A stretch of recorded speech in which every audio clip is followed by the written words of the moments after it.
alaikum, j'espère que vous allez tous très bien. Aujourd'hui, on va se régaler avec des beignets, comme vous le voyez, super bien décorés. Et la recette est super facile, sans œufs bien sûr. Si vous n'êtes pas encore abonné à ma chaîne, j'espère que vous allez vous abonner et activer surtout la petite cloche. Donc là, on va commencer par la recette. J'ai 300 g de farine, 120 ml d'eau. Et en fait, ça varie un tout petit peu en fonction de votre farine. Je vais prendre 2 cuillères à soupe d'huile de tournesol, 2 cuillères à soupe de sucre. Donc, je vous laisse la liste des ingrédients. Là, je vais rajouter donc la petite cuillère à café de levure boulangère ou si vous avez de la levure aussi fraîche. Donc là, je vais rajouter donc une cuillère à soupe à ma levure et une cuillère à soupe à ma farine. En fait, la pâte ne sera pas trop sucrée parce que de toute façon, par la suite, on va rajouter la décoration. Donc là, je rajoute le sel. Je mélange les ingrédients secs. Je vais rajouter aussi une petite cuillère à café donc de levure chimique. Vous allez me dire oui, mais il y a déjà la levure boulangère. En fait, c'est un tout petit peu moins qu'une cuillère. Il ne faut pas qu'elle soit trop remplie. Et la levure va donner donc en fait une bonne texture bien moelleuse à nos beignets. Donc là, je rajoute le mélange. Donc eau et levure. Il n'y a pas de lait non plus dans cette recette. Donc il n'y a ni lait ni œuf. Par la suite pour le chocolat. Donc là je rajoute un tout petit peu de vanille. Par la suite pour le chocolat, pour les personnes en fait qui ne mangent pas de produits laitiers du tout. Donc c'est pas la peine de rajouter du beurre. Et pour le chocolat, vous pouvez utiliser en fait du chocolat 100% végétal. Ça existe en fait dans les grandes surfaces sans problème et c'est garanti sans produits laitiers. Donc là je mélange le tout. Je vais pétrir un peu ma pâte à la main, pas pendant longtemps. Pas besoin avec les ingrédients que j'ai mis. Je vais avoir une belle texture, une pâte pas trop dure mais pas trop collante non plus. Il faut qu'elle soit souple, ça c'est super important. En fait pour toutes sortes de pâtes, sauf vraiment pour les galettes ou pour les pains pita, il faut que la pâte soit vraiment très lisse. Pour avoir en fait une texture moelleuse à l'intérieur, que ça soit pas trop dur, que ça soit pas trop pâteux, qu'il n'y ait pas beaucoup de mie. Donc là je mélange un tout petit peu à la main, je pétris vraiment pendant 5 minutes maximum, juste pour bien intégrer tous les ingrédients. Vous voyez la texture que j'obtiens. Il faut toujours toucher avec les doigts qui ne pétrissent pas. Là, vous allez vous rendre compte que ça ne colle pas. Là, pour accélérer la levée de la pâte, je vais mettre de l'eau chaude dans un récipient et je vais mettre la pâte par-dessus. Ça va accélérer la fermentation. Donc moi, j'ai laissé lever pendant 20 minutes. Si ça en était, donc pareil, ça va être 20 minutes, vous n'avez pas besoin de l'eau chaude. Et si vous ne voulez pas utiliser l'eau chaude, il faut laisser pendant 30 à 40 minutes. En tout cas, il faut qu'elle double de volume. Donc là, je la dégaze un tout petit peu. J'ai mis un peu de farine sur mon plan de travail. Et là, je vais venir en fait l'étaler un tout petit peu. Vous allez voir, elle ne colle pas, mais elle est souple. J'utilise la farine justement pour qu'elle ne colle pas. Je l'étale un tout petit peu à la main. Et par la suite, je vais utiliser mon rouleau à pâtisserie. Vous voyez, j'enlève le surplus de farine parce qu'il ne faut pas qu'elle absorbe plus de farine. Si vous voulez avoir une pâte encore plus légère, vous pouvez remplacer 2 cuillères à soupe de farine par 2 cuillères à soupe de maïzena ou donc de fécule de maïs. Mais moi, je voulais vous faire une recette toute simple avec des ingrédients qu'on trouve à la maison. Donc là, j'étale la pâte pas trop finement, je laisse à peu près 1 cm. Il ne faut pas qu'elle soit épaisse parce que par la suite à la friture, ça va pas être trop cuit à l'intérieur et ça va pas être trop bon. Donc j'étale un peu, j'essaye de gazer, vous voyez ça a bien fermenté. Et là, je vais venir découper. Moi, je vais utiliser donc des emporte-pièces. Si vous n'en avez pas, vous pouvez utiliser tout simplement un verre ou un bol. Et si vous ne voulez pas non plus, vous pouvez en fait découper la pâte en plusieurs parts égales. Par exemple, vous pouvez la couper sur 16 petites parts. Et là, moi, pour garder la belle forme de mes beignets, je vais prendre du papier cuisson et je vais le couper. En fait, là, je le plie et je vais couper en fonction donc, du nombre de pièces que je vais avoir. Et je vais les laisser lever une deuxième fois sur les petits bouts de papier cuisson. Donc là, je vous montre comment je fais. Donc, je fais juste un petit trou et après, j'élargis un tout petit peu avec mes doigts.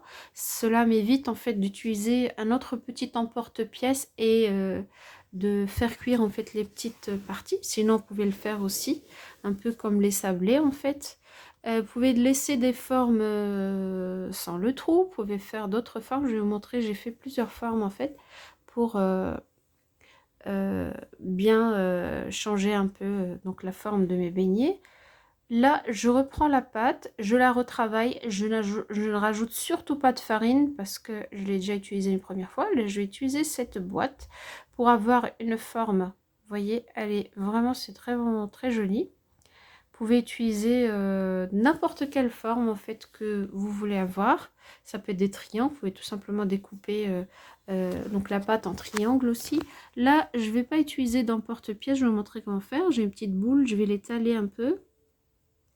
Donc soit je la laisse comme ça, soit donc je vais faire un trou au milieu pour faire donc la forme classique. Voilà.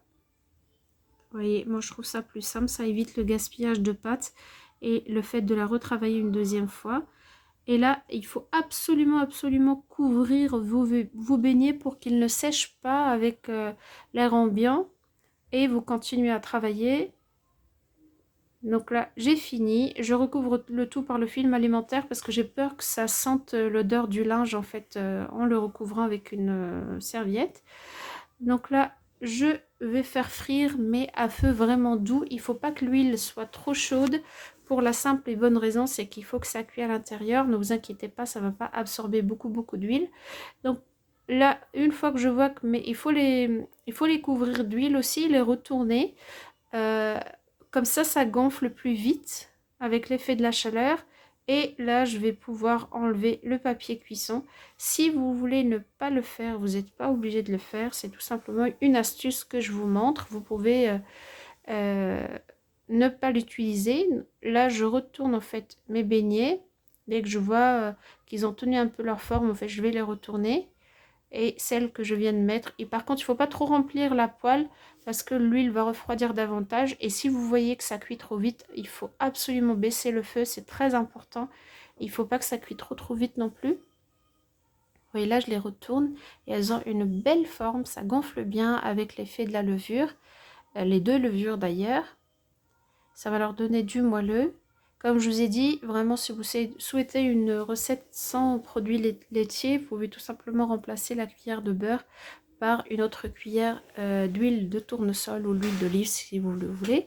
Là, je vais faire fondre 3 sortes de chocolat, donc chocolat noir, blanc et au lait. Si vous souhaitez utiliser des chocolats avec des couleurs, mais vu que je ne suis pas trop fan des colorants alimentaires, donc je vais utiliser que ces 3 sortes. Là, je vais former un cornet pour l'utiliser pour donc remplir avec le chocolat et faire les petites décorations. Je vais le coller un peu en bas avec un petit bout de scotch. Et le beurre, le chocolat, j'ai rien rajouté par-dessus. Donc juste, je l'ai mis à fondre en fait sur le bain-marie. Je vous déconseille le micro-ondes parce que ça assèche le chocolat. Donc je vous conseille pas trop. Voilà, là j'ai rempli mes petits cornets. Je vais les plier et par la suite, j'ai découpé un tout petit peu avec les ciseaux pour avoir la petite pointe. Voilà, mes 3 cornets sont prêts. Et là, je vais pouvoir donc décorer mes beignets. Vous pouvez faire les décorations que vous souhaitez. Là, je vous montre ce que moi j'ai fait. Voilà, il faut que j'ai découpé un tout petit peu. J'ai oublié pour le blanc. Je vous montre, mais vraiment un tout petit peu parce que sinon ça va couler trop vite. Et là, je vais faire des petites décorations. Cette astuce de cornet, vous pouvez l'utiliser aussi pour écrire sur vos gâteaux ou biscuits. Là, je vais faire donc différentes sortes de cercles. Après, je vais tirer avec un cure-dent. Et le cure-dent, il faut absolument l'essuyer après chaque utilisation pour que ça ne salit pas donc la décoration. Après cette étape, si vous ne souhaitez ne pas le faire ou vous n'avez pas envie de vous prendre la tête ou rajouter du chocolat, vous pouvez tout simplement, tant que les beignets sont encore chauds, de les plonger dans du sucre. Moi, je mélange en fait 100 g de sucre avec 2 sachets de sucre vanillé. Ça donne vraiment bon goût de vanille à vos beignets sur le sucre. Je mélange le tout et donc je mets mes beignets dans le sucre. C'est super bon aussi, donc sans chocolat et sans produits laitiers. C'est une autre astuce pour avoir donc un dessert 100% sans produits laitiers ou animal. Il n'y a pas d'œuf non plus, comme je vous ai expliqué. Et donc là, vous voyez, on obtient de belles décorations. Donc là, je vous laisse regarder la suite.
là, je continue donc à décorer et je vous laisse en fait vous amuser avec les différentes formes, avec vous pouvez donner aux enfants pour décorer leurs propres beignets.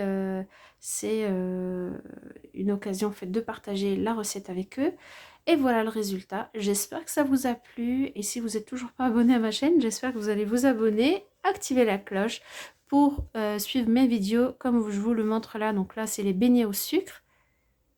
Là, voilà. Il y en a un autre. C'est super, super, super, super bon. J'espère que ça vous a plu et je vous dis à très bientôt.